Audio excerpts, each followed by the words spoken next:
Բարի երեկո սիրելի հայրենակիցներ, այսօր ուղիղ եթերում ես ուզում եմ կարևոր հայտարարություն անել ու պահանջել այսօրվա մեր կառավարությունից, կառավարության տարբեր բաժիններով զբաղվող ղեկավարների, որովհետև այսօր գնաճը մեր երկրում շատ է բարձրացել ու սոցիալական անապահով ընտանիքներին, ապահով ընտանիքներին նույնպես իրենց ազդում է իրենց ապրելակերպի վրա։ Մանավանդ առաջին պահանջ ունեցող խնդիրներ ծանր լուծող հարցերի ու մթերքների, տեղորյակների մասին եմ խոսելու, որը արդեն անհիմն պատճառներով իրենք թանկանում են։ Գների աճ է գոյացել, թե տեղորյակների գների բարձրացման, թե մսամթերքի, կաթնամթերքի, հացի ու բուժման ծառայությունների, որը այսօր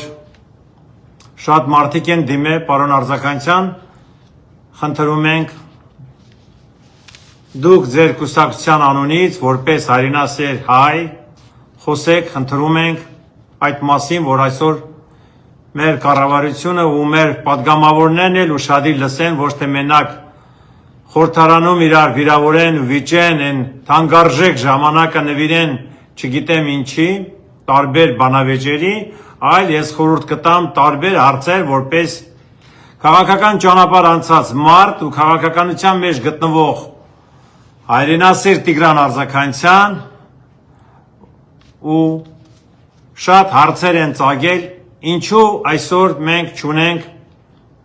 ղեկավար բաժին, մարմին, որ պետք է բոլոր գնաճը լրիվ վերցնեն մեծ հսկողության տակ։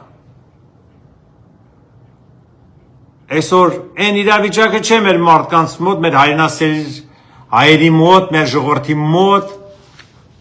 որ իրենք ուշադիր չլինեն այդ ամեն ինչի վրա։ Այսօր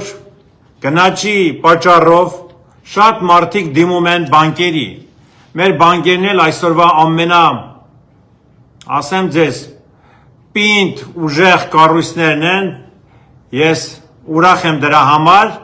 ուրախ չեմ նրա համար, որ բանկերը այսօր մեր ժողովրդին շատ բարձր տոկոսներով վարկեր տրամադրելով իրենք զրկում են մեր քաղաքացիներին իրենց տներից, իրենց տարբեր գրավներից, որ իրենք գրավ են ներկայացնում բանկերին ու այսօր տնտեսական վիճակը այն ձև չի շարունակվում մեր երկրում, որ իրենք կարողանան այդ ամեն ինչը ճիշտ ձևով կառուցողական գնան իրենց վարկերը փակեն ու վերջացնեն այդ թեմաները։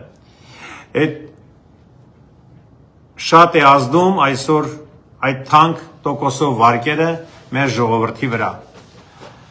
Ասեմ ձեզ ու խորհուրդ կտամ մեր բոլոր պատգամավորներին, որ մտածեն օրենքի մեջ փոփոխություններ կատարեն բանկային ոլորտի, որ արգելեն մեր բանկերին բազմազավակ ընտանիքներ ունեցող քաղաքացիները, որ իրենց բնակարանները դնում են գրավ, վարկեր են ստանում ու հետո չեն կարող անում իրանք բանկերի հետ իրենց աշխատանքը կատարեն, ոնց որ պետք է, ուզում եմ ասեմ, տոկոսները որ մուծեն, տարբեր այլ պատճառներով իրենք զրկվում են իրենց բնակարանից։ Բայց երեխաներն էլ մնում են արդեն, դուք գիտեք, որ արդեն անապահով ապրելակերպի։ Հետո տուն են վարձում, մարդիկ առանց տան մնալու, տան վարձերը չեն կարող վճարել։ Այսօր մեր երկրում ճգնաժամ է տնտեսական։ Շատ կարևոր է, որ արգելեն, կրկին անգամ եմ ասում, ուշադիր լսեք, հարգելի պատգամավորներ, օրենքը ընդունելու համար։ Օրինակ Ֆրանսիայում այդ օրենքը գործում է։ Մեծ Բրիտանիայում գործում է։ Բոլոր ժամանակակից երկրներում գործում է։ Դուք շատ օրինակներ եք վերցրել եվրոպական օրենսդրություններից ու այսօր բերել եք մեր խորհրդարան ու ընդունել եք այդ օրենքները։ Ես չեմ ուզում իմացնեմ դրան։ Ու ասեմ այդ շատ օրենքների մեր ոչ թե տնտեսական իրավիճակը, այլ մեր ժողովուրդը դրան պատրաստ չեն։ Որ շատ օրենքներ ընդունել եք, իրանք չեն կարող այսօր տարբեր վարկերի աճի պատճառով նույնպես հարկերի աճի պատճառով նույնպես խեղդված իրավիճակ է այսօր։ Մեր կառավարությունը պետք է մեծ ուշադրություն դարձնի դրա վրա, որովհետև այսօր մեր հանրությունը շատ մտահոգ է այդ հանդեպ։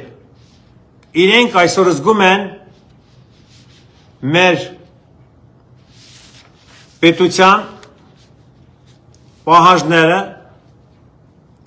տարբեր ճիշտ որոշումները, որ իրենք դրանից կստանան պետության օգնությունը։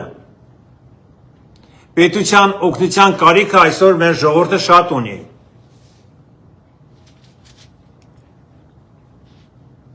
Շուտվանից մենք չենք կարողանում մենք ասելով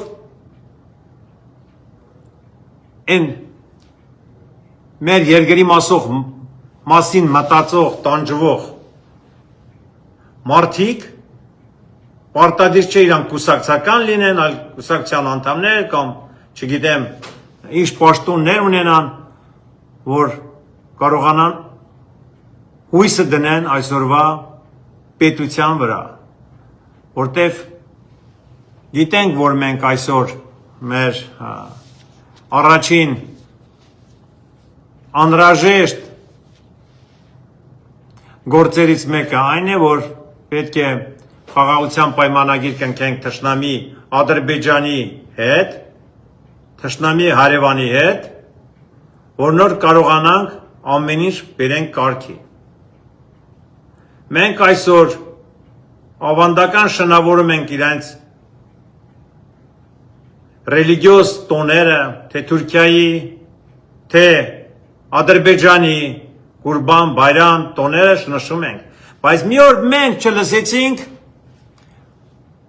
Թուրքիայի նախագահան, թե Ադրբեջանի ղեկավարությունը իրենց նախագահի հետ միասին, որ մի օր իրենք շնորհավորեն մեր եկեղեցական տոները, բայց մենք այսօր եկեղեցական տոների չշնորհավորելուց մենք չենք ասում շատ մտածում, եթե իրենք մեզ հարազատ հարևաններ չեն, մենք մտածում ենք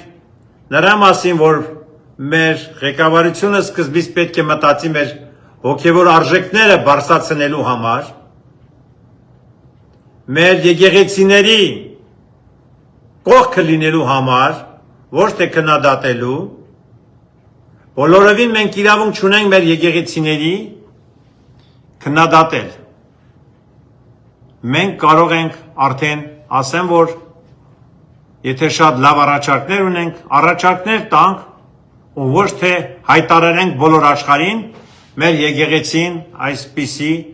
իրավիճակում է գտնվում, որ մեր համար անպատիվ է։ Այդ շատ ցածր խոսքեր են, իրավունք չունենք։ Մենք այդպիսի դաշտ մտնենք, որովհետև մենք այսօր պետք է պարծենանք մեր կրոնի քրիստոնեական, որպես առաջի աշխարհում 301 թվականին ընդունած քրիստոնյան ու ցույց տվեցինք պետականորեն ոնց ենք մենք ընդունել այսօր մեր քրիստոնյա լինելը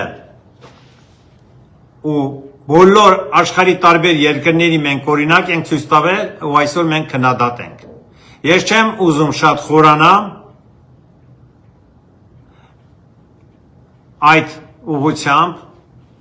որովհետև այդ մեր դաշտը չի, մենք պարտական ենք, սիրենք, հարգենք մեր կրոնը, մեր խաչը, լինենք մեր եկեղեցու կողքը, որտև այսօր, որ մեր ազգը գոյություն ունի, մեր երիտասարդները թող լսեն ու իմանան ու խորհուրդ կտամ խորանակ պատմության մեջ լրիվ ուսումնասիրեք երիտասարդներ ջան, մեր սրբությունը, հայ լինելը, հայ մնալը, հայությունը պաշտպանելը, որ երկար տարիներ մենք մնացել ենք որպես հայ այս հողի վրա, մեր եկեղեցու շնորհիվ ենք մենք մնացել։ Մենք մեր եկեղեցու շնորհիվ ենք մնացել։ Ասեմ, որ իմանաք, մենք ինչքան կարող ենք, պետք է սկզբից մեր մեջ լինենք հավատացյալ, մեր սրբության դիմաց ու մեր հավատքը բարձր պահենք, ամենակարևորը մեր մեջ, մեր ընտանիքի մեջ, մեր ազգը մենք կարողանանք, ինչքան կարողանանք իրար հետ հզորացնենք, զարգացնենք, թե կրթությամբ, թե գիտությամբ, թե ռազմագիտության մեջ, տարբեր ոլորտներում, թե բիզնեսում, բոլոր գործարարները այսօր, որ աշխարհով մեկ գնում են, ներկայացնում են իրենցը, որոնցից մեկը ես եմ եղել ժամանակին, մենք միշտ ասել ենք, որ մենք առաջի քրիստոնյա երկիրն ենք Հայաստանում, Հայաստանը, որ դրա համար մենք պարծենում ենք, մենք ունենք դարավոր պատմություն։ Ես չեմ ուզում իսկապես շատ խոսեմ դրա մասին ու ասեմ, որ հաստատ այսօր մեր արցախցիները սոցիալական շատ ապահով չեն զգում իրենց, Արցախից իրենց տունը տեղը թողած այսօր գտնվում են Հայաստանի տարբեր քաղաքներում, տարբեր համայնքներում, աշխատատեղի խնդիրները պակաս են, սոցիալական օգնությունը չի հերիքում իրենց, մեր պետությունը պետք է այսօր շատ լուրջ ուշադրություն դարձնի Արցախի ժողովրդի վրա, որովհետև ինչ ստանում են, դա չի հերիքում այսօր իրենց տան վարձը տալ, իրանք ոնց կարող են ապահովեն իրենց երեխաների սնունդը, հագուստը, տարբեր խմբակների գնան, մշակույթով զբաղվեն, սոցիալական կյանքը ապահովեն, ինչ ձև կարող են իրենք։ Այդ ամեն ինչը պետք է հաշվի առնենք, ոչ թե մի քանի հազար տվեցիք, օգնում ենք, տվեցինք, գնացինք, այդ դրանով այդ ամեն ինչը վերջացավ, այտենց չի կարելի։ Շատ կարևոր է վերանայել բոլոր արցախցիների օգնությունը։ Մարդիկ մեծ կարիք ունեն։ Այսօր Ադրբեջանի ղեկավարը Արևելյան Հայաստանից է խոսում, որ իրենց պապենական հողերն են, ու չգիտենք այդ որտեղ է իրենց պապենական հողերը։ Իրենք սաղ կյանքը թափառական են եղել, բոլշևիկների շնորհիվ իրենք ունեցան պետություն, ու այսօր երիտասարդ պետություն են իրանք։ Ուզում են տիրեն մեր երկիրը, ու մենք իրանց հետ խաղաղության պայմանագիր ենք կնքում, ու չենք անդրադառնում այդ խոսքերին, ոնց որ իրենք մղում են մեր հանրությանը, մեր ժողովրդին, ու մոռացել ենք, որ մենք էլ հարցեր տանք։ Ընկեր նախագահ Ադրբեջանի, դուք, որ պահանջում եք այդ ամեն ինչը, մոռացել եք, որ քանի 100,000 հայ է իրեն տունը տեղը թողել Բաքվից ու Ադրբեջանի տարբեր քաղաքներից, իրենց տներից, լավ սարքած տներից, այն ժամանական ընթացքում իրենք լավ ունեցող են եղել, որտեղ